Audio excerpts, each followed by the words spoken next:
everyone, this is Kate Swoboda from YourCourageousLife.com, and today I'm going to be talking about a topic that a lot of people have asked me about, and it is how to practice courage when you hate your job.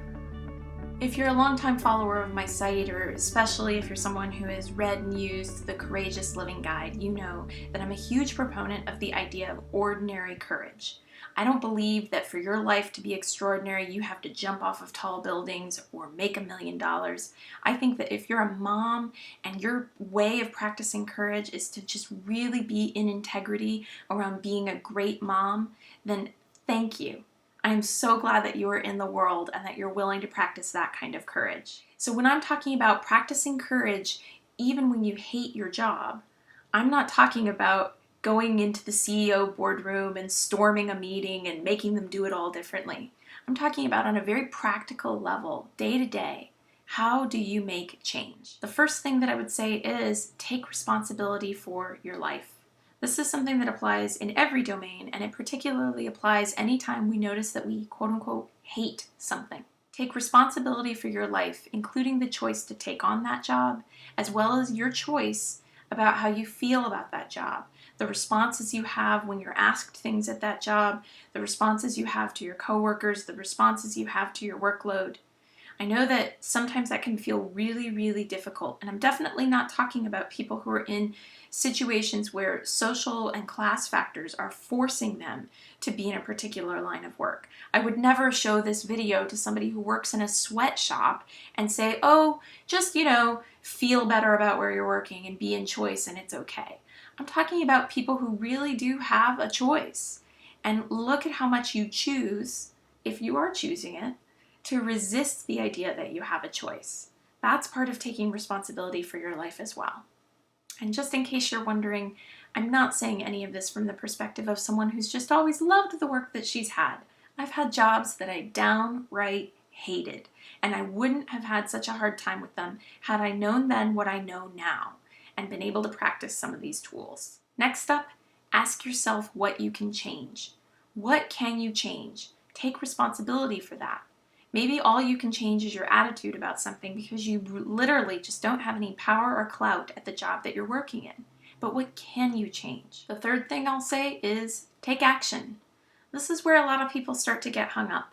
They think to themselves, well, I know that I'm taking responsibility for my life, so okay, I'll take responsibility for the fact that I hate this job. I take responsibility for that. And I'll identify what it is that I want to change. I hate my boss. My boss is rude and demanding and demeaning and condescending, and I hate my boss. But then they won't take action. Taking action might mean that your boss is in the middle of being condescending to you, and you stop and you say, oh, hold on a minute. Can I just take a moment to breathe here? Because I'm noticing that I don't like how this feels. It's an I statement. You're owning how you feel, and your boss gets to be responsible for how they receive that. We are all adults. We run around like it's high school sometimes, trying to make sure we don't make anybody mad. You can be respectful and say, this isn't working for me, and speak into that. That's actually a choice that you can make. So you've taken responsibility for your life, you've asked yourself what can change, and you've decided to take action. What's next? Find the gift. What can you learn from all this? What's the benefit of being here? I know that at the last job that I was in that I really, really, really was unhappy about being in, I decided to take it as my personal mission to figure out what it was that I could get out of being there. And I really had to search myself for a while, but I finally did find some things that I could get out of being there. I was having some interactions with people that I was really unhappy about. And I didn't know what to change about those interactions because I was practicing all the tools that I knew to practice.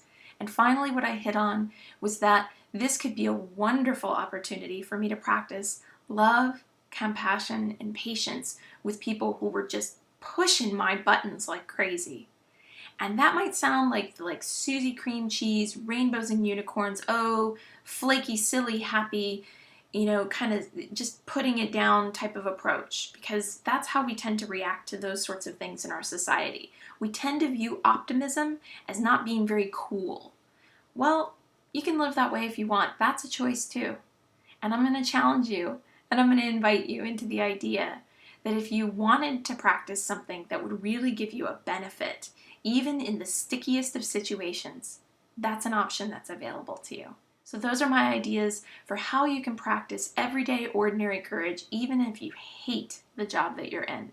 I'd love to hear some of your thoughts about how you have chosen to powerfully deal with situations that you haven't liked being in, jobs being among them.